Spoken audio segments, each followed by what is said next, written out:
Apakah kaitan UFC 250 yang akan berlangsung Isnin ini di halaman Rumah Putih dengan peperangan? Kedua-duanya perlu menjawab soalan yang sama. Apa yang Anda lakukan apabila musuh Anda sedang terhuyung-hayang?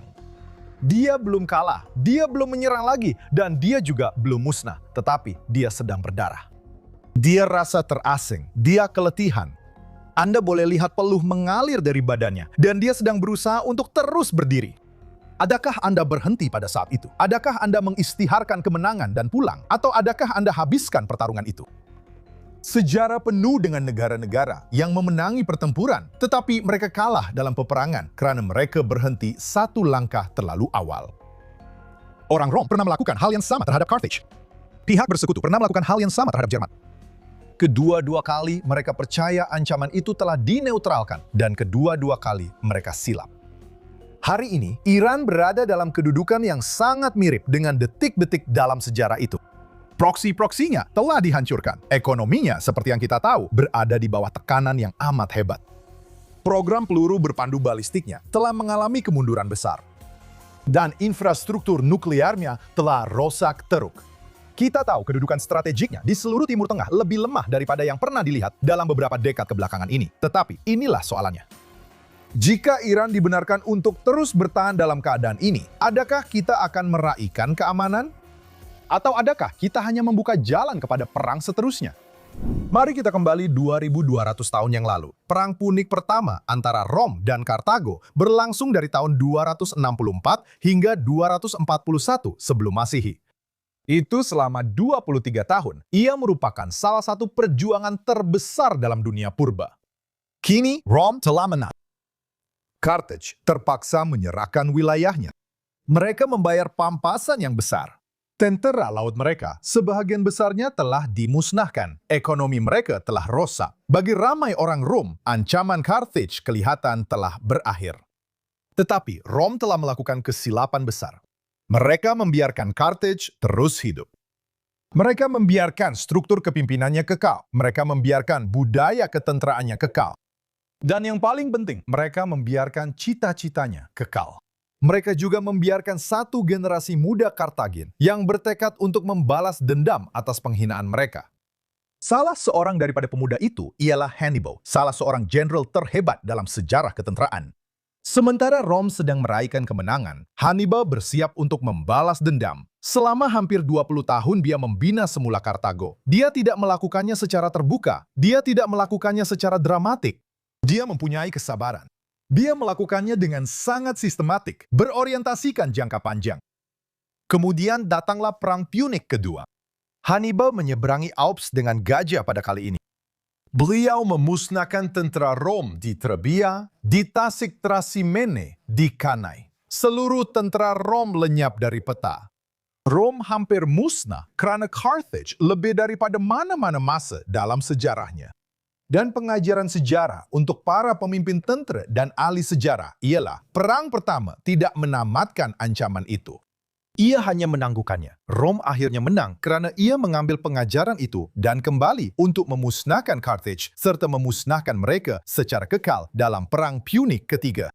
Tetapi ia membayar harga yang sangat besar karena ia berhenti terlalu awal pada kali pertama.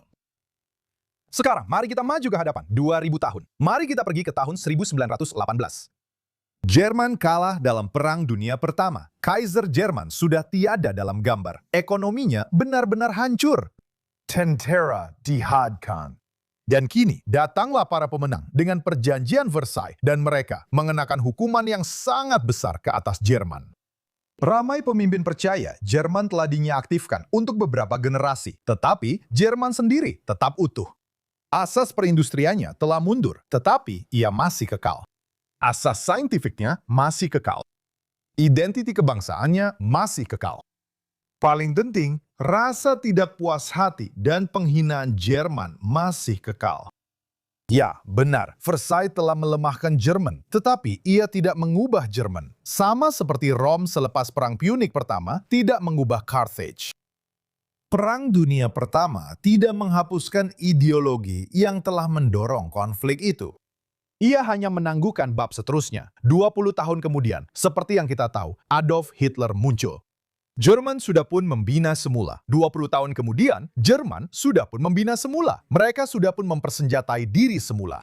Mereka sudah pun menyusun semula dan melancarkan perang yang membunuh puluhan juta orang. Sudah tentu, tambahan 6 juta orang Yahudi dalam Holocaust.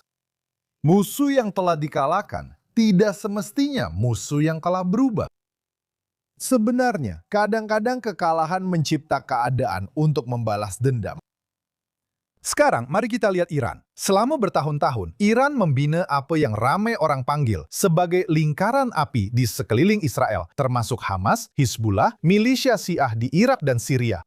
Houthi, Jihad Islam Palestina, satu rangkaian besar yang direka untuk mengepung Israel dengan tekanan dan teganasan.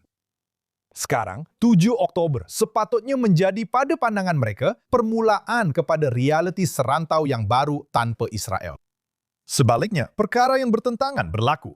Hamas telah musnah teruk. Hizbullah telah mengalami kerugian luar biasa. Sebagian besar infrastruktur serantau Iran telah dibongkar. Rejim Assad di Syria telah tumbang. Komander dan pemimpin Iran telah dihapuskan. Kemudahan strategik telah diserang. Dan sebagian besar infrastruktur peluru berpandu dan nuklir Iran telah mengalami kerosakan yang ketara. Sebenarnya, Iran kini lebih lemah berbanding mana-mana ketika sejak sekian lama. Sebenarnya, ia sangat mengejutkan. Tetapi itu tidak bermakna ia telah dikalahkan. Ia bermakna ia terdedah kepada ancaman. Dan musuh yang terdedah seringkali menjadi musuh yang berbahaya. Selama beberapa dekad, Iran memiliki senjata strategik selain peluru berpandu, yaitu Selat Hormuz. Kira-kira 1/5 bekalan minyak global secara tradisinya melalui laluan air sempit ini. Keupayaan Iran untuk mengancam Hormuz memberikannya kelebihan yang sangat besar. Ia berfungsi sebagai ATM geopolitik untuk Iran. Setiap ancaman terhadap Hormuz meningkatkan kebimbangan global. Setiap gangguan terhadap laluan air itu meningkatkan pengaruh Teheran. Tetapi sekarang, kita sudah kira-kira 2 bulan dan teka apa? Dunia sebagian besarnya telah menyesuaikan diri. Arab Saudi telah memperluaskan kapasiti saluran pipe timur barat seperti yang kita bincangkan dalam podcast ini. UAE telah membangunkan laluan yang meminta Selat Hormuz. Pasaran tenaga telah dipelbagaikan. Koridor pengangkutan alternatif telah berkembang. Awak tahu, Iran masih mempunyai pengaruh, tapi mungkin hanya separuh daripada apa yang pernah dimilikinya, dan itu dalam masa 2 bulan saja. Sebenarnya, keupayaan Iran untuk menahan ekonomi dunia sebagai tebusan telah berkurangan, seperti tidak pernah berlaku sebelum ini. Dan bolehkah kita bayangkan jika Israel tidak memusnahkan program nuklear atom Iran? Sebaik sahaja Iran mendapat bom itu, apakah kelebihan mereka di Selat Hormuz? Jika kita mengeluh tentang $7 seliter, bayangkan $20 seliter. Siapa yang akan mencabar Iran apabila mereka mempunyai senjata nuklir yang dihalakkan ke Selat Hormuz? Saya tidak nampak sesiapa pun yang akan mencabar mereka. Tetapi sekarang, kita telah memusnahkan sebagian besar program nuklir mereka, dan Presiden Trump telah mengambil alih kawalan ke atas Hormuz, dan itu telah mengubah persamaan strategi. Rejim itu kini sedang kehilangan alat-alat yang pernah mereka miliki. Ia sedang kehilangan pengaruhnya. Ia sedang kehilangan keupayaan pencegahannya. Dan yang paling penting, IRGC sedang kehilangan pilihannya. Anda tahu, ada satu pepatah dalam tinju. Saat paling berbahaya untuk seorang peninju. Ia bukan ketika lawannya paling kuat. Sebenarnya, ia adalah ketika lawannya sedang cedera. Apabila lawan tahu dia sedang kalah, kerana apabila lawan tahu dia sedang kalah, dia akan sanggup mengambil risiko yang tidak akan diambilnya sebelum ini. Iran hari ini ibarat seorang petinju yang bersandar pada tali gelanggang. Persoalannya ialah, sama ada rejim melihat ini sebagai satu kemunduran sementara atau ancaman terhadap kewujudannya. Jika ia percaya ia boleh bertahan, sejarah menunjukkan ia akan membina semula. Iran akan menyesuaikan diri. Ia akan mengkaji kegagalannya jika ia dibiarkan untuk terus hidup. Mereka adalah orang yang bijak, orang Iran itu.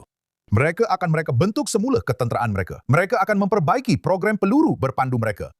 Mereka akan mengejar teknologi baru. Iran akan mencari pakatan baru dan ia akan bersedia untuk pusingan seterusnya. Itulah yang dilakukan oleh Kartago. Itulah juga yang dilakukan oleh orang Jerman. Dan tidak ada sebab, serta mungkin tiada contoh sejarah mengapa mereka akan bertindak secara berbeza. Ada satu perkara yang sangat penting apabila kita bercakap tentang perang, geopolitik yang sering terlepas pandang di Amerika Syarikat dan Eropa. Israel bukan sekadar sebuah negara bangsa modern yang lain.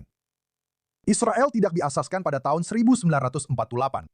Israel diasaskan 4.000 tahun yang lalu. Israel ialah sebuah bangsa pribumi purba yang telah hidup bersama musuh di rantau yang sama selama 4 milenium. Kami telah diserang oleh para Firaun. Kami telah diserang oleh orang Assyria, tentara terkuat di dunia pada masa itu. Oleh orang Babilonia pada tahun 586 SM ketika mereka paling kuat pada masa itu. Oleh orang Yunani ketika mereka paling kuat pada masa itu. Dan oleh orang Rom ketika mereka paling kuat. Kemudian oleh tentara salib. Dan akhirnya orang Yahudi diserang oleh Nazi. Sekarang, Israel sedang diserang oleh gerakan radikal jihad modern. Empire telah datang dan pergi. Orang Yahudi tetap kekal. Negara Israel telah mempelajari sebabnya. Kita tidak bertahan karena kita sentiasa lebih kuat atau lebih besar, tetapi karena kita telah belajar satu pengajaran. Dan inilah pengajaran yang telah dipelajari oleh negara Israel sepanjang sejarah kita yang luar biasa. Apabila musuh bertekad untuk memusnahkan Anda tidak akan bertahan dengan menganggap dia akan berubah. Itu tidak akan berhasil. Kelangsungan hidup Anda bergantung kepada sama ada Anda boleh memastikan musuh Anda tidak lagi dapat melaksanakan niatnya. Ini bukan sikap sinis, ini adalah pengalaman sejarah. Orang Yahudi telah menyaksikan terlalu banyak kemenangan, sementara sama ada dari negara lain maupun dari dalam sendiri berubah menjadi bencana pada masa hadapan. Kita tahu apa yang berlaku apabila ancaman ditangguhkan dan bukannya diselesaikan. Kita tahu apa yang berlaku apabila dunia mengisytiharkan bahwa musuh telah dilemahkan hanya untuk melihat mereka kembali lebih kuat satu generasi kemudian. Itu adalah ingatan nasional untuk Israel. Israel berbeza daripada kebanyakan negara barat. Walaupun mereka juga sepatutnya mengingati, banyak negara barat hari ini berfikir mengikut kitaran pilihan raya. Israel, berdasarkan sejarah kita, perlu berfikir untuk generasi-generasi akan datang. Ramai pemimpin barat bertanya, bagaimana untuk menghadapi 4 tahun akan datang? Israel sudah mulai belajar untuk bertanya bagaimana untuk memastikan masih akan ada sebuah negara Yahudi, bukan esok, bukan 4 tahun dari sekarang, tetapi 400 tahun dari sekarang. Perbezaan antara perspektif kuno Israel dan perspektif jangka pendek Barat semakin ketara dalam perdebatan mengenai Iran. Bagi ramai di Barat, objektif hari ini adalah kestabilan. Bagi Israel, objektifnya bukan kestabilan, tetapi tentang kelangsungan hidup. Dan kedua-duanya bukan perkara yang sama. Hakikatnya, perkara ini sedang menimbulkan ketegangan dalam pakatan yang paling kukuh sekalipun. Sekarang, keputusan Perdana Menteri Netanyahu untuk menyerang Iran mencerminkan perbezaan dalam budaya strategik itu. Operasi itu tidak sepenuhnya menghapuskan program nuklir Iran. Jadi, kenapa? Apa yang telah dicapainya?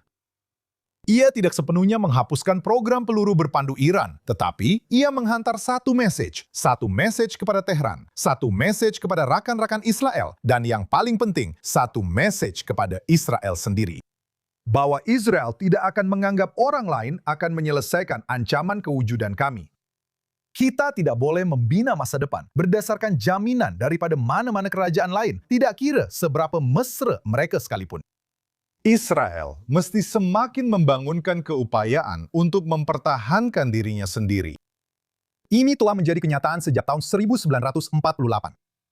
Dan selepas 7 Oktober, ramai rakyat Israel percaya bahwa hal ini kini lebih diyakini berbanding sebelum ini.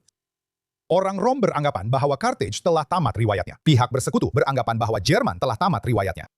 Sejarah memberikan pengajaran yang keras pada kedua-dua kali itu. Kemenangan tidak diukur berdasarkan berapa banyak kerusakan yang Anda lakukan terhadap musuh Anda.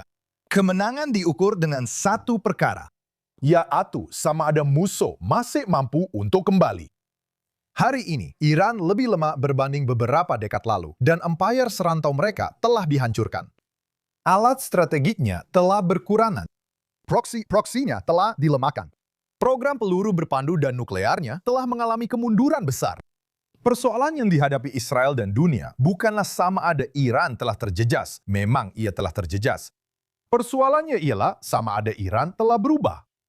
Kerana sejarah mengajar kita satu pengajaran utama, bahwa apabila musuh yang bertekad tetap utuh, tamatnya satu peperangan selalunya menjadi permulaan kepada peperangan yang seterusnya.